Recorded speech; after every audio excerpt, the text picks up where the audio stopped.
see the events today happening in the country with military, UPDF carrying out arrests instead of police. What do you think? Do you think that power still belongs to the people, or it has shifted to the gun and those who control it? I think power still belongs to people, the people of Uganda. And what I see in the country, I think we need a round table. We need to sit on a round table and see what went wrong, how we can really rectify it. Because I think everyone now is living in fear. We don't know what will happen tomorrow. When you look at military raids on opposition figures, why do you think the state is so much interested in silencing every dissenting voices?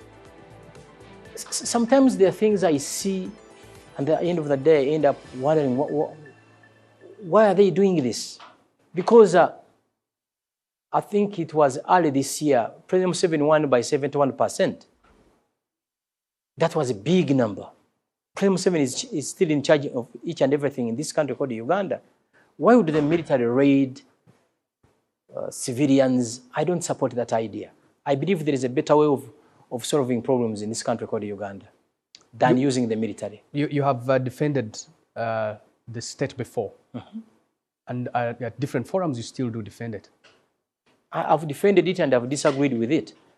That's me. If there's something good the state does, I will support it 100%. If there is something you're doing that I think is very wrong, I will come out and oppose it. Because we all have a stake in this country called Uganda. Currently, when a country boils, no one is safe. No one is safe. That's why we have an obligation and duty. When we see something good, let's come up and say yes to this government. But when we see something wrong taking place, we must stand up and be counted. Because when it boils, none of us is safe. You were part of the founding members of the Patriotic League Uganda, PLU, yes, which has positioned itself as pro-people, but also patriotic. Yes. When you see what's happening in the country today, do you still think that there's a need to defend it, or do you think there's a need to correct whatever has gone wrong? There are things we need to correct and there are things we must amplify. If we see something wrong, we must come up and correct it. When we see something good done by the state, we must always come up and say, this is amazing. Surprisingly, you guys in the media houses, you can rarely say that. When something good is done by this government of NRM, you can hardly see a media house coming out to sing praises. You always look for those negativities. Me as Gashumba, I have an obligation when I see something good. For example, this Hoima Stadium, where we all praised it because I think that's something very good. If there's a massive project being executed by the government of Uganda, we support it. For example, the SGR project. Kenya is done, Tanzania is done, it's only Uganda that is still remaining. If it kicks off, I will be the first person to say, thank you, God. That's me. Do you think that the line between protecting the nation and controlling its citizens has blurred beyond recognition? No. I believe there's still a huge opportunity to fix each and everything. Everyone has always been afraid of a post-Museveni era. What will happen when President Museveni is no longer the president of this country? What do you envision? Trust me, if you have children, we must work 24 hours we must work 24 hours to make sure that after President Museveni's legacy, we have a smooth transition of power.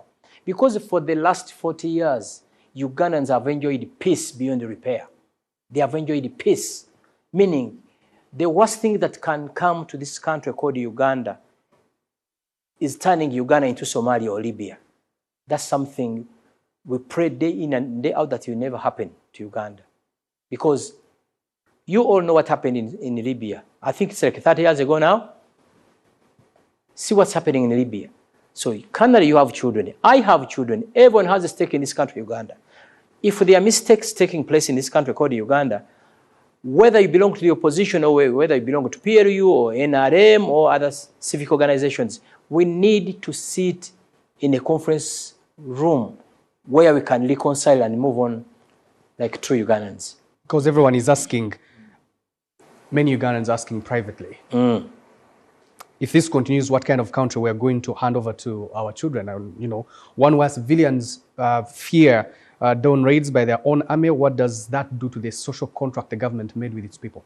First of all, unless you are not monitoring what happens in Uganda, if you're really monitoring what is really happening in this country, you get worried.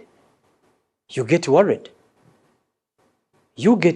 And if when we get worried, we must find a way of making sure that our worries are stopped.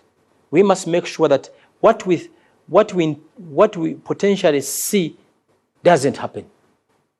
You continue to fight many battles, the latest one having been, of course, the battle to make sure that the Banyarwanda in Uganda are respected and they enjoy their rights. Yes. What has that taught you as a lesson? One thing I've learned that there are many injustices taking place in Uganda. Unless someone stands up to fight for their rights, you'll never know. Between 2017 and 2025, Banyarwanda, who are Ugandans, who are 100% Ugandans, there's no place they call a home apart from Uganda, were suffering injustices silently. They were being denied national IDs and passports. It took a person like Gashumba, Dr. Lawrence Muganga, Ngarambe, Kabagambi, and the rest to stand up and say, you know what, we must stand up and be counted. What I can assure you, Canary, the President of Uganda, after the President of Uganda listening to different voices, different organizations, he learned that there were injustices taking place in Uganda, and he issued an executive order guiding officials of Ministry of Internal Affairs and NILA on who qualifies to be a Ugandan. Previously, officials of NILA and immigration had successfully taken over the role of a Constitution of Uganda. The Constitution of Uganda recognizes over 65 indigenous communities, inclusive or including Banyarwanda, but they were being denied national IDs and passports because of their appearance and the name. So the president guided that the power to determine who is a Ugandan does not lie in NILA or Ministry of Internal Affairs, in the local authorities. Frank Gashumba, you want a national ID, go back to Villa Maria where you hail from. Let the chairman LOC1 confirm that you are Ugandan. Chairman LOC3, GISO and RDC. The moment they confirm that you are Ugandan, you'll be issued a national ID and a passport. And I can authoritatively confirm that nobody is being denied a national ID or a passport now. Everything was solved by President Museveni, and we're extremely grateful. And what has that taught you? Do you think that the state sometimes looks at injustices and keeps quiet? No. There are things that will take place without the state even knowing. First of all, the first time we met the president of Uganda, he thought someone was using us. He actually confessed to us later that he thought someone was using us. And he found out that the injustices we are talking about are real, they're on ground. You get it? The message in it, when you see an injustice committed anywhere, please, if you have the ability to speak out. If the Gashumbas of those days did not stand up, I don't know. Look at a young boy who has just graduated from Makerere. 4 years on the road, he has no job. He's willing to go to Dubai, Qatar, or Oman to be an askari, and he's denied a passport. When you deny someone a passport, you've successfully crucified the entire family that feeds on him or her. You said that is the same injustice that was mounted on Dr. Lawrence Muganga after being appointed minister. Yes. And Parliament rejected him. Yes. How is that? First of all, Muganga was, in his wisdom as the president of Uganda, appointed Dr. Lawrence Muganga as a state minister for internal affairs. Muganga was carrying dual citizenship of Canada and Uganda.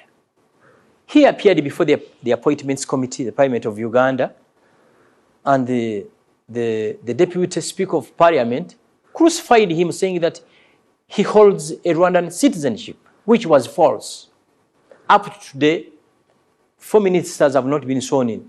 I think the president is underground finding out exactly what transpired in that appointments committee.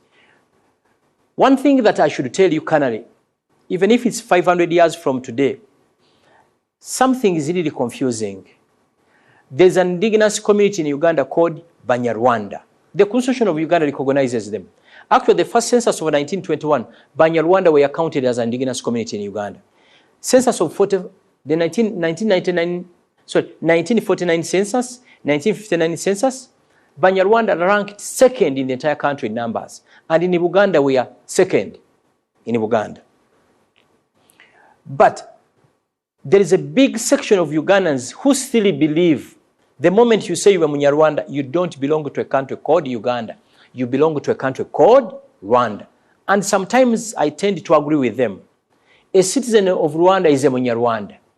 Frank Gashumba seated in front of you is also Munyarwanda. It's very confusing. How do we separate Rwandans and Banyarwanda? That's why we had come up with an idea of calling ourselves Abavandimwe. Banyarwanda born in Uganda should be called Abavandimwe. That was our idea. It was fought by some conservative senior citizens, but surprisingly, 68% of Banyarwanda below the age of 50 still support that idea. We were looking at a long time, how do we cure this? If my son Rwabugiri goes to school with another boy called Mulindwa and another boy called Isabiri, Isabiri is a Musoga, Mulindwa is a Muganda, Rwabugiri is a Muvandimwe. When they grow up, they'll be, other friends will be knowing, I have a friend called Rwabugiri, he is a Muvandimwe. So we thought at a long-term solution to this nomenclature. We hired a private firm and they told us it was a brilliant idea having Banyarwanda in the constitution of Uganda, but they used the wrong name. It's very confusing. That's why Muganga, you remember on this, as he was stepping out of parliament, that's the same question that was asked to him. He said, I'm not Rwandese, but I'm a Munyarwanda. Oh my God. You cannot convince Ugandans. You are not a Rwandan and you are Munyarwanda. It's very confusing. Let's pick it up from there after this break.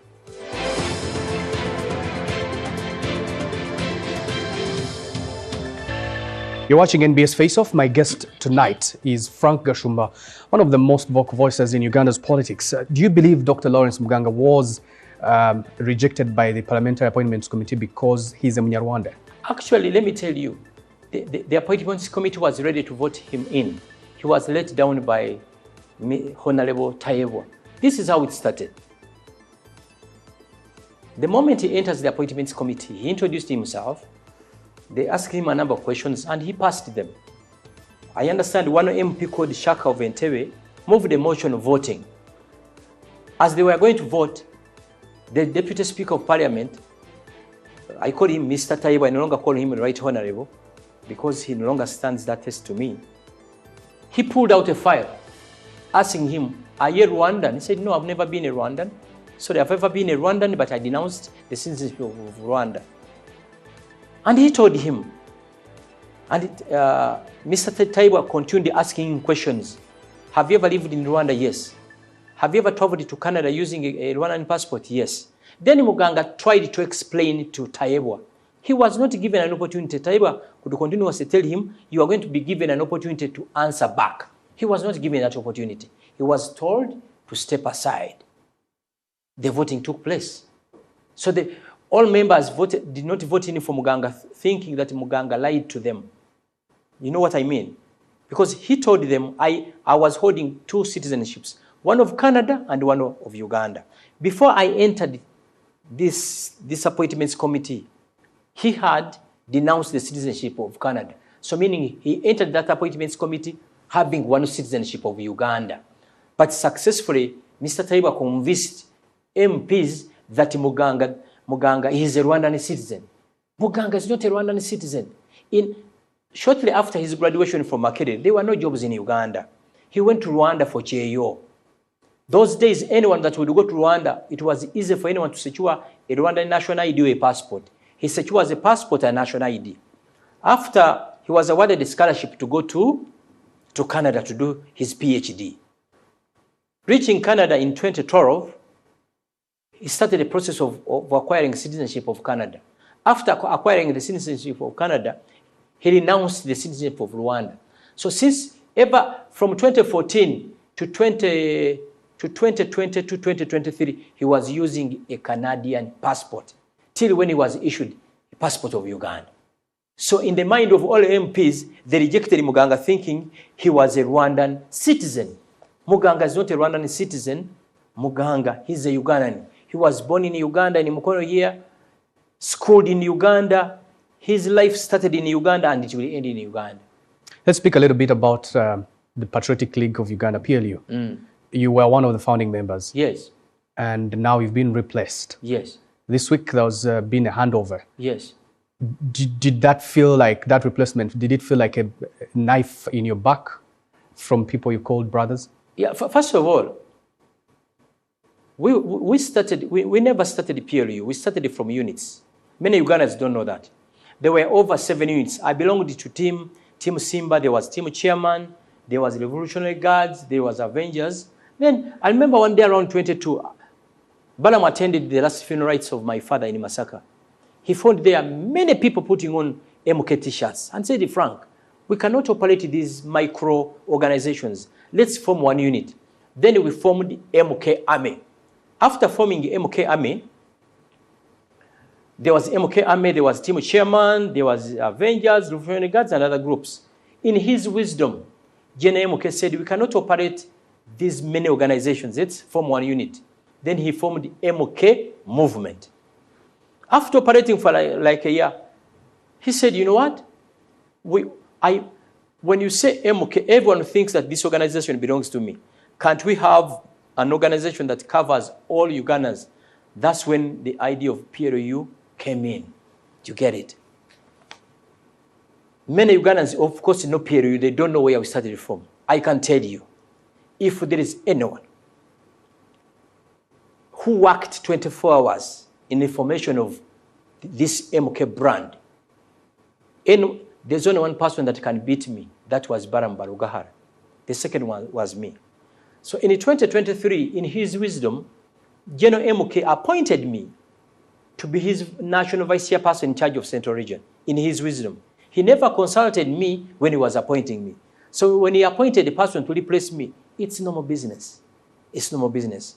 But what I can know, or what I can tell Ugandans is that, you know, we're even given numbers. I'm number 10 in PLU. As we speak now, I don't hold any portfolio in PLU, but I'm still a member. You've publicly said you feel restricted yes. to speak out, even inside PLU. It's like a government. When you become a minister, you are restricted. When you become a judge, you cannot hang out with everyone. You know, when you work for an institution like NBS here, there are terms and conditions. There are things you can't do. For example, when PLU, I remember we've had SEC meetings. If SEC adopts a resolution, whether you like it or not, you must go by that resolution. That's what I meant.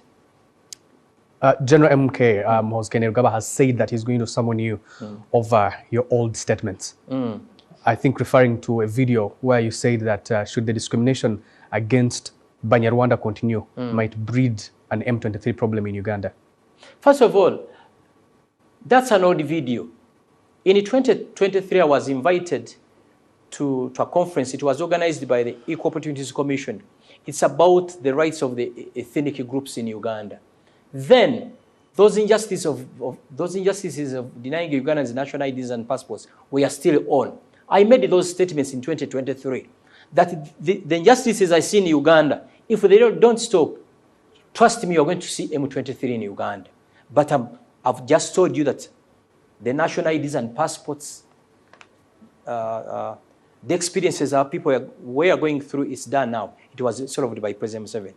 I wrote to General MK, clarifying to him that, sir, that video circulating on the social media is a video of 2023. And he told me, we are going to have a meeting one-on-one. We haven't had one. You get it? If he gives me an opportunity, I will explain him further. Actually, there are even more videos coming out now. Statements I made in 2020. If there is a scenario that you can bundle with what's happening, they bring a video of 2020 or 2021. So that video is an old video. You get it? Because they were saying, Gashumba has assured Ugandans that if Muganga is not sworn in, you are going to see M23. They doctored that video. You get it? And you know, with the AI now, you can do anything with a video. It's an old video, it's not a current video. Let's take it back to the context of 2023 when there was still discrimination against the Banyarwanda. What were you trying to mean here? Is it that the M23 you were using as a threat? Yeah, let me tell you. If all doors are closed, what do you expect Ugandans to do? Look at a young boy, born and raised in Nakasongola or in Masaka. You have rendered him stateless. What do you expect him to do? To fight for his rights? That's what President Museveni and group did in 1980. Canary, if someone denies you a national ID, he has economically crippled you. Without a national ID, you can't buy a car and transfer it into your name. Without a national ID, you can't buy land and transfer it into your name. Without a national ID, you can't be even admitted in Makerere University. So those matters were very, very serious. Luckily enough, Yoweri Museveni, who is always ahead of everyone, realized. That's when he came in with the executive order, guiding officials of Ministry of Internal Affairs on what to do. Let me tell you what they would do. When a Muganda goes to apply for national ID, for example, they will tell you, Tambula ngo Muganda. Basically, tell us your clan, where you hail from. After telling them your history, they would ask you which schools you went through. Let's say Mengo Primary School, O-Level, Makerere High, A-Level, SMAC. They will tell you, go to Kyamuga and pick your passport. When Gashumba goes to apply for a passport, the questionnaire changes. Gashumba must prove with documents that his grandparents were in Uganda before 1926. Nobody in Uganda has such a documents. That's why we said, no. We must expose these injustices. Actually, before meeting the president of Uganda, we had thought of going to the Constitutional Court so that the Constitutional Court pronounces itself. We were stopped that you don't need to go to the Constitutional Court. This is purely administrative, and it was fixed. Again, I will tell you this. If all doors are closed, what do you expect Ugandans to do? They must stand up and fight for their rights. Nobody in Uganda has the right to determine who is a Ugandan and who is not a Ugandan.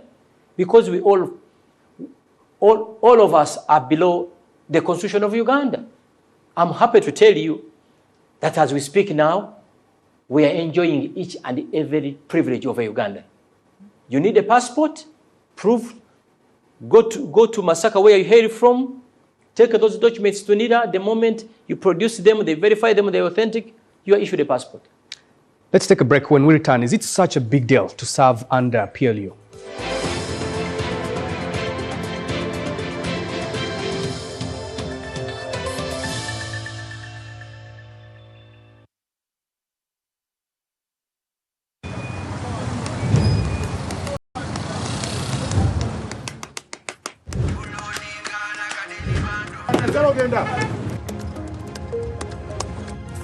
And that's it for today. Till the next episode.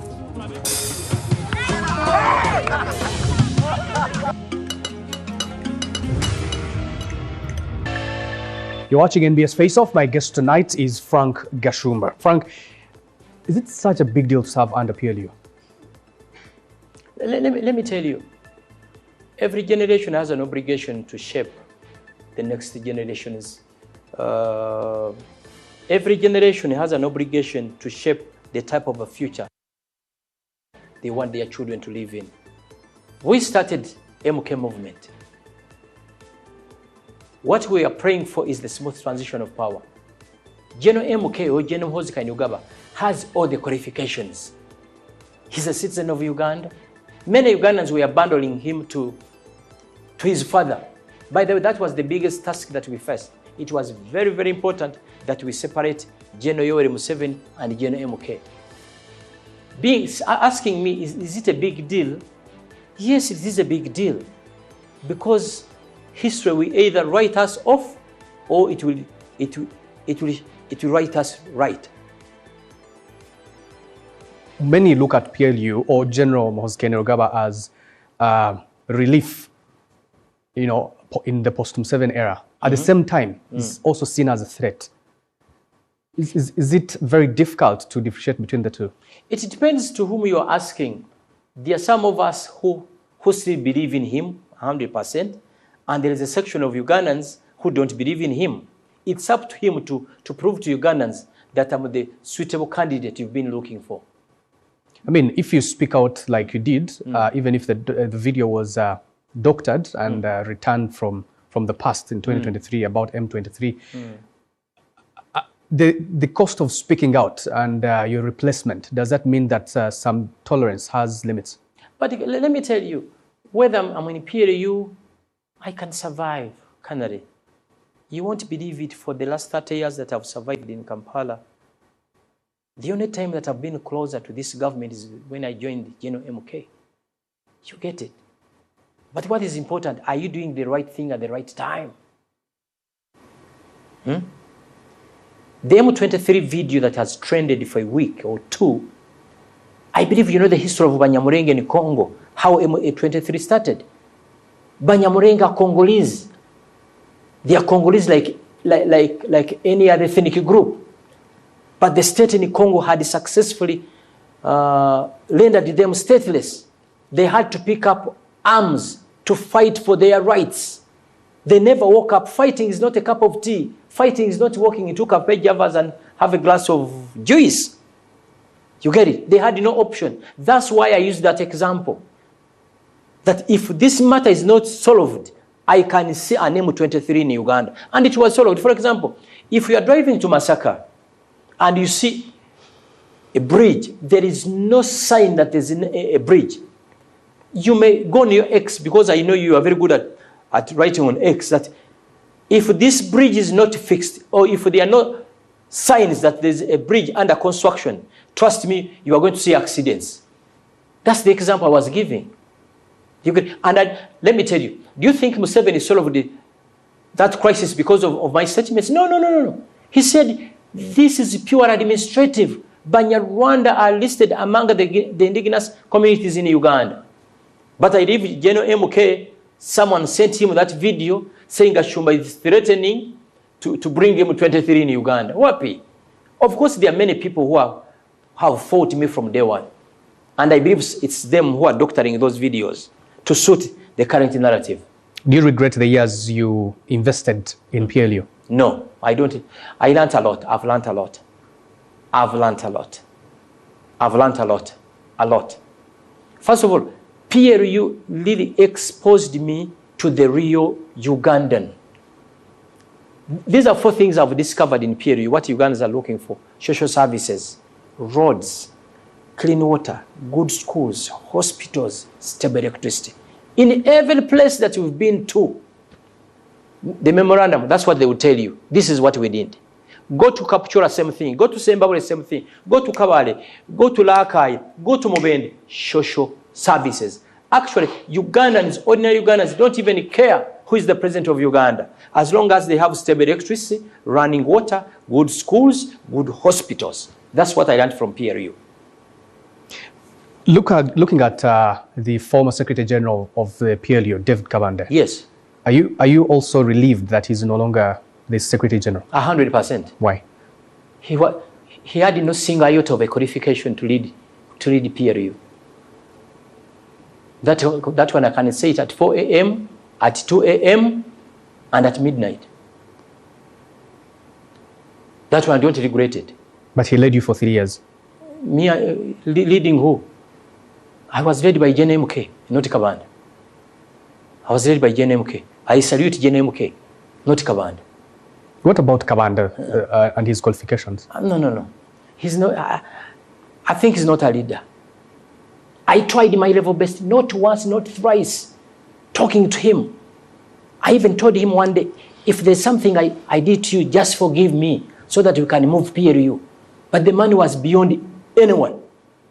It was not about me. Was he in good books with Toyota? Was he in good books with Baram? Cedric Babu, you know, the late Cedric Babu. He was heading the entire Kampala. He would not step in a guru. The man had successfully closed his office. You get it?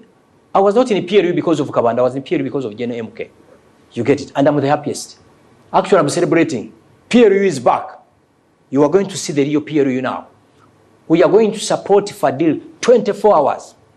Ever since he was appointed, he has called me 17 times. Are you aware it's me and Baram who recruited him? It's me and Baram who recruited Fadil. And the first event we held was in Kapchora, in his own area. That's the first place General MK visited. You get it? And I have to thank General MK for appointing Fadil. A leader, you must be a listening person. How can Gashumba go to Naguru and have to fill a form? It's impossible. None of us would even step in Naguru there. You're saying that he had made it his personal office? Yes. Toyota would hold the PLU meetings at Skies. Gashumba I would hold my PLU meetings at Speak Hotel, below Sheraton, sometimes in my offices. But I'm the same thing. And we had an office. You get it? MK appointing Chirowa to replace me. I can't even complain. I'm so relieved and happy. This son called PLU, the doctor that carried out, I always give this example. When you take your wife to deliver a kid, sometimes they are doctors to oversee the nurses. The doctor who oversaw this baby being delivered is General MK. The nurses who were there to see this baby, it was Frank Gashumba and Baram Barugahar. Kabanda was not there. You get it? How then does he catch the eye of General MK? Trust me, there are things he can do that I can't do. I cannot blackmail everyone. I can't. That's not me. That's not how I was raised. That guy carries what they call inferiority complex. He fears everyone. Everyone. That's why we say, you know what? We can continue supporting General MK without stepping at Inaguru. That's why I was there today. What does it say? What does his absence at the handover say? First of all, it speaks volumes. It speaks volumes. First of all, he's a coward. It speaks volumes, and he's in the country. He told the people lies that I won't be in the country. He's in the country. He would have been there and hand over the office. You get it? I was there because I did not join PLU for appointments or for positions. I told you I started supporting General MK in 2022. I had no portfolio. In his wisdom, he appointed me as his national vice chairperson in charge of the central region. He's the same person who has decided to say, you know what?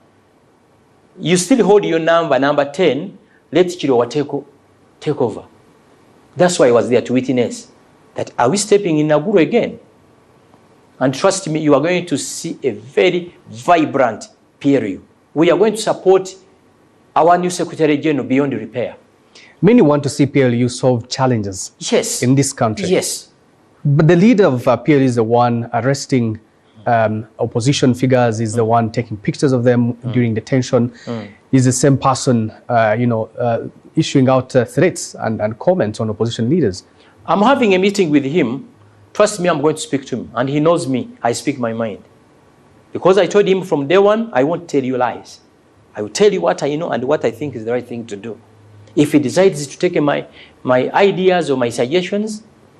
Are you disappointed or relieved? What? Are you disappointed or relieved? Disappointed on what? In your replacement. No.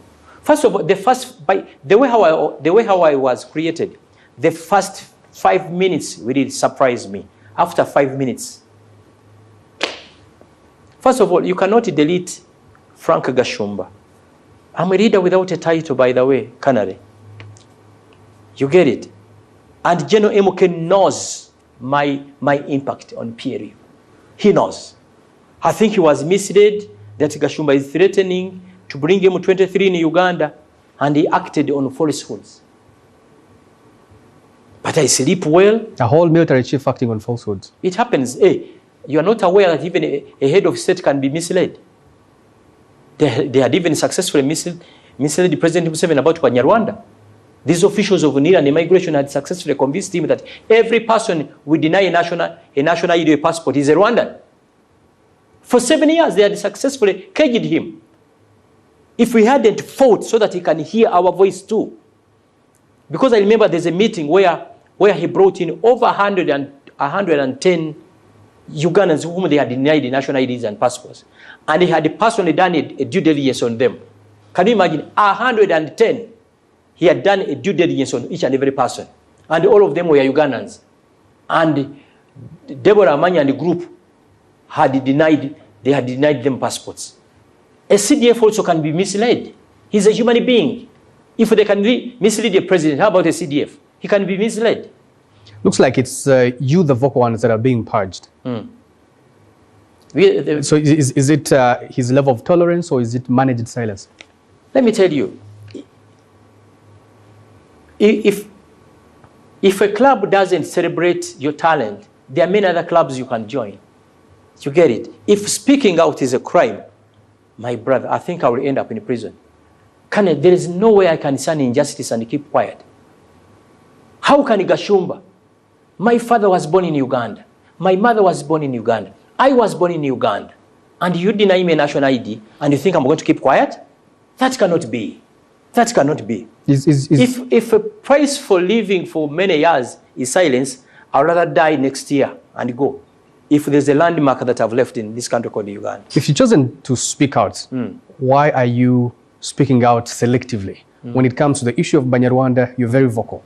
When it comes to the arrest and detention of Dr. Chiza Besigye, in the manner he was arrested, or even Elias Lukwago, you're silent. Oh my God. If there's anyone that have spoken about Dr. Chiza Besigye among the first 5 Ugandans, please include me there. I was on radio on Monday. I was praying that Lukwago should be given bail. Unfortunately, he was denied the bail. What do you expect me to do? To put up billboards on Kampala Road? We know who ordered the arrest and who detained him. And I'm having a meeting with him. I'm going to tell him. Let's pick it up from there after this break.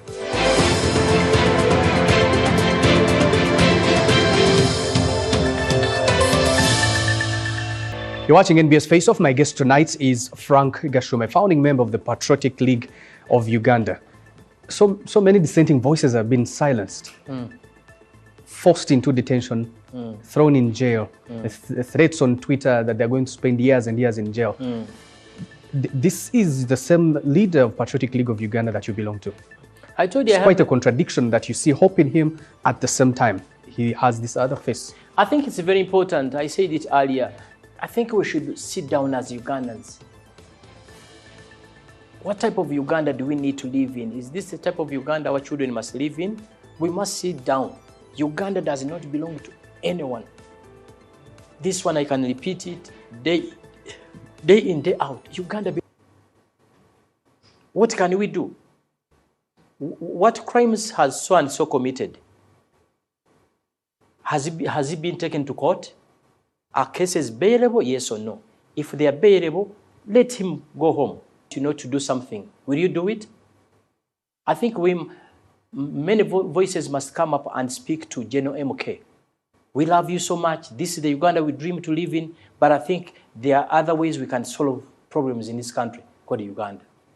Under your service of the Patriotic League of Uganda, do you ever meet him? Did you ever meet him to discuss the direction of this country? Surprisingly, the MK you see on X is totally the opposite of the MK you meet one-on-one. He's a jolly person. You talk, you chat, he advises you, do this. When you call him, he will advise you. When you communicate to him, he will advise you on what to do. Actually, the MK you meet, it's not the MK you see on X tweeting. Sometimes I think, are these doctored tweets? You get it? He's a very jolly person. And he listens a lot, surprisingly. He listens a lot. I remember one day, we are talking about how civil servants are looting this country day in and day out. And he told us, you guys, I wish you knew what I found in Imbuya. It was unbelievable. And he has brought sanity in Imbuya now. So he's a listening person. And I believe at the end of the day, he's going to listen to many voices. What stake does PLU have in this country as we speak today? Stake? Yes. What do you mean? First of all, PLU is a civic organization. It's not a political party. When you say a stake, it's NRM, and NUP has like 60 MPs. PLU is just a civic organization. But the civic organization that has the power. The only anchor that we have is that our chairman happens to be the CDF and the son of a president. PLU has the power to choose parliament leadership and even enact bills in parliament and laws. It's not just a civic organization. I don't think so. I don't think it's NRM. It's NRM. You people, Canada, don't underestimate this general called Yoweri Kaguta Museveni. Well, let's just say it's an extension of state power. Let me tell you, never dream, snore, and write off this person called General Museveni. General Museveni is still in charge of this country.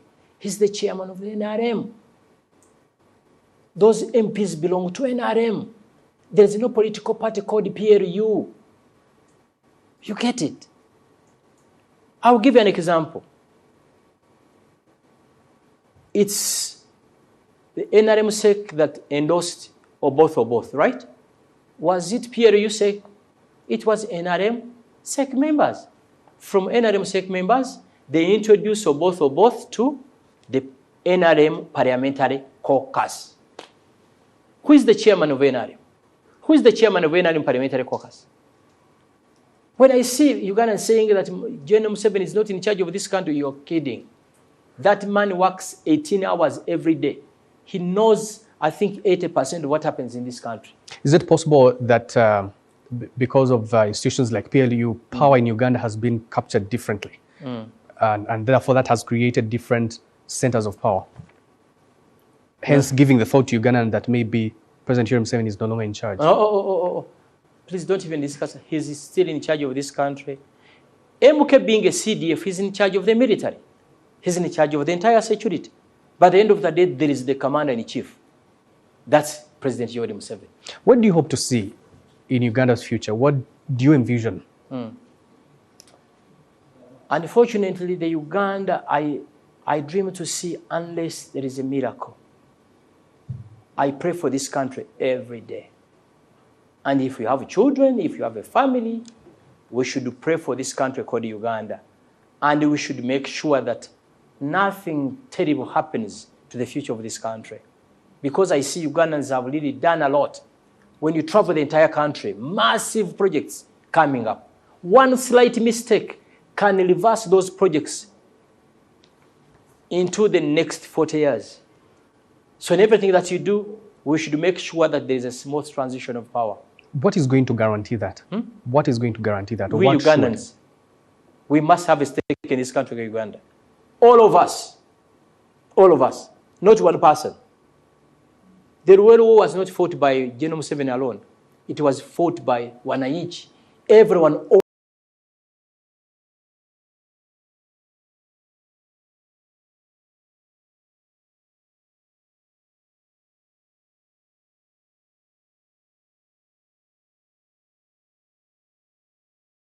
owned that Rural War. That's why they managed to take over.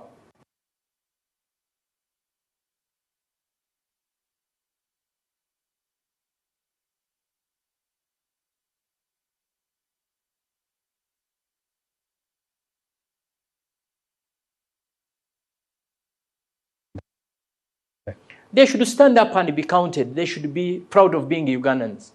That's the most important thing. They should be proud of being Ugandans. Let me tell you, it's me and Pastor Bujingu who introduced this culture of our people putting on our traditional cultural dresses at Kwanjura. You get it? It's me and Bujingu. Now everyone, that's another way of fighting stigma. When you see a Munyarwanda putting on our cultural attire for his or her Kwanjure Mishanana, the next weekend they are going to do the same thing. We should first of all, we the leaders, we should first fight stigma in our people. Our people have fear that I don't understand. Actually, when I started fighting for the rights of Banyarwanda, I was assured they promised me death. Human, they are going to kill you. How do you dare discuss such topics? I said, come on. I'm a Ugandan, like a Muganda, like a Mucholi, like an Atesot, like a Langi. Now, people started believing in me. Last year, this year, January, we had the first ever Abafani Carnival in Rugogo here. We advertised it for 1 week and a half. It was maximum. This year we have the same in Rugogo. In November, we are fighting stigma in our people. Why we want such events? It sends a big message to other Ugandans that these are Ugandans like them.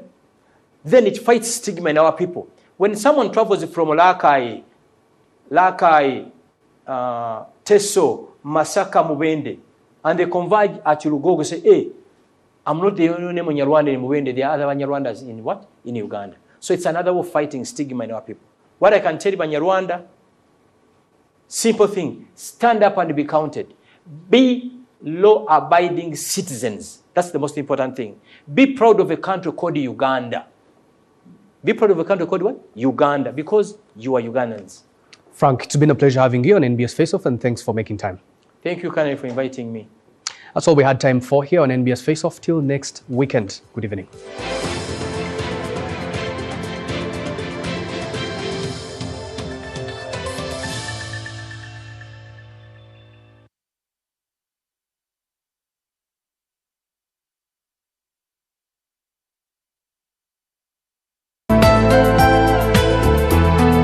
Up next. Brought to you by Boomchakala is back with double energy. Grab a rock boom or silverback energy. Check under the cap. What you see is what you win. Rock boom, energy for winners.